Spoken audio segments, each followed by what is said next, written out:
Salah satu pengarang peranakan Tionghoa yang cukup terkenal pada tahun 1900-an adalah Goh Pek Liang. Siapakah Goh Pek Liang ini?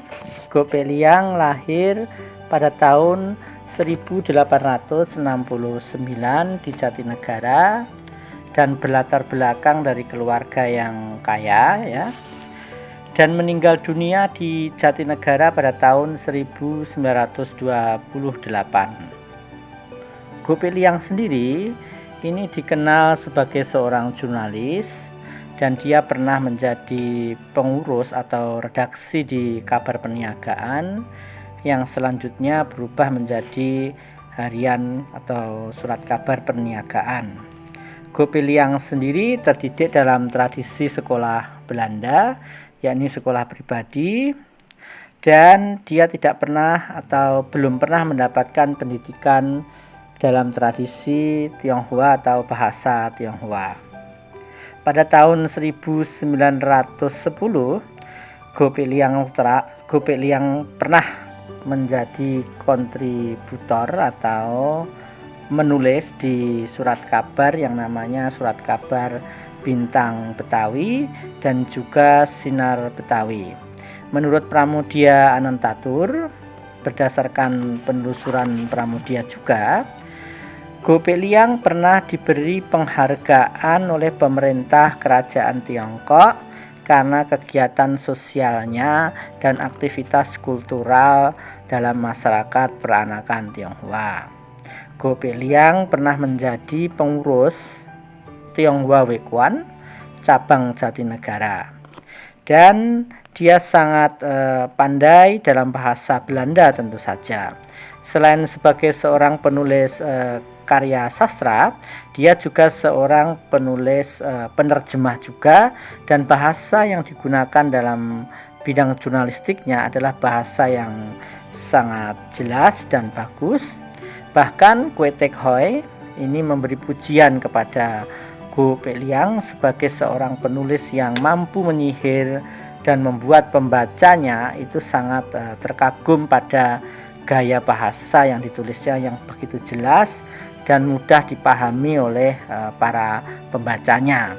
Goh Pek Liang sendiri dikenal sebagai seorang penulis masalah perempuan dan prostitusi dan bagaimana cara memusnahkan atau mengatasi masyarakat tanpa prostitusi, yang ini akan diwujudkan dalam karya-karya yang ditulisnya. Karyanya berjumlah sekitar 14 kalau saya tidak salah ya, 14 karya yang kesemuanya merupakan karya sastra. Ini karya sastranya ada 14 karya itu atau 14 judul itu di luar tulisan-tulisan jurnalistiknya atau artikel yang dia tulis di jurnalistik. Karya sastranya yang cukup terkenal adalah cerita yang betul sudah kejadian di Pulau Jawa dari halnya satu tuan tanah dan faktor opium di residen Benawa bernama Lo Fen Kwe. Karya ini diterbitkan pada tahun 1903 dan orang sering menyebutnya sebagai Lo Fen Kwe, begitu saja ya, Lo Fen Kwe. Kemudian karya yang berhubungan dengan masalah perempuan dan prostitusi, misalnya buku cerita Nona Clara Widenan, satu cerita yang betul sudah kejadian di Priangan yang dia tulis pada tahun 1911. Kemudian dia juga pernah menerjemahkan sebuah cerita dari negeri Eropa ini ya dalam bahasa Belanda, kemudian terjemahkan ke dalam bahasa Melayu ataupun adaptasi yang bebas berjudul Cerita Muhammad Ali Pasha, satu cerita yang betul sudah kejadian di negeri Turki yang sangat menarik hati yang diterbitkan pada tahun 1917.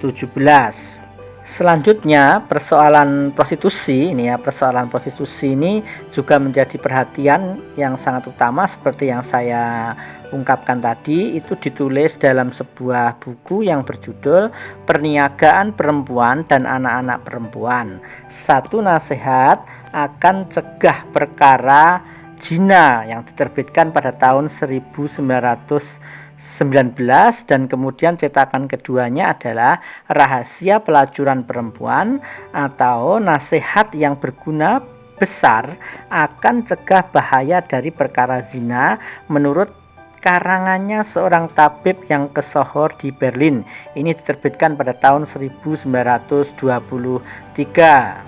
Selain itu, karya yang masih satu topik atau serupa dengan masalah perempuan dan perzinaan, misalnya cerita Nona Diana, satu cerita yang betul sudah kejadian di Betawi, tetapi cerita ini atau novel ini tidak tahu kapan diterbitkan, artinya tanpa tahun ini kita belum mengetahui sebenarnya cerita ini terbit pada tahun berapa.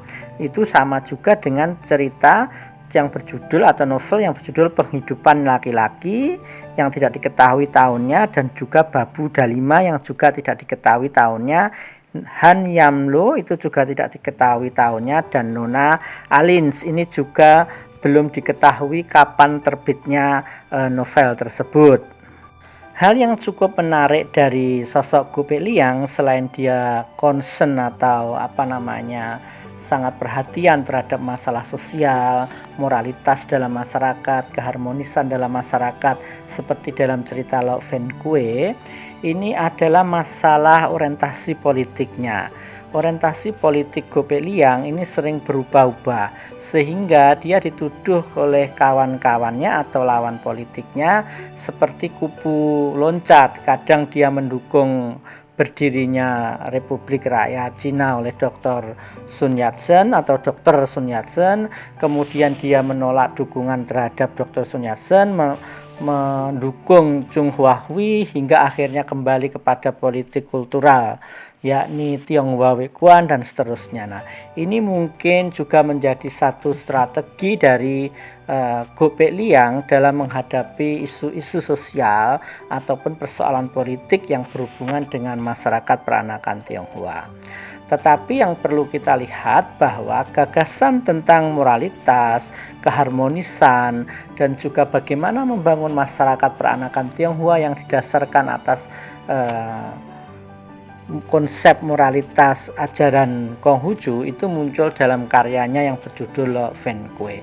Jadi kalau kita ingin melihat bagaimana pandangan hidup dari Gope Liang, mungkin kita bisa mengetahuinya dari cerita yang berjudul Lo Fen Kue tersebut.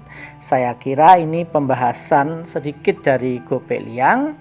Semoga ini bermanfaat bagi kita semuanya. Terima kasih.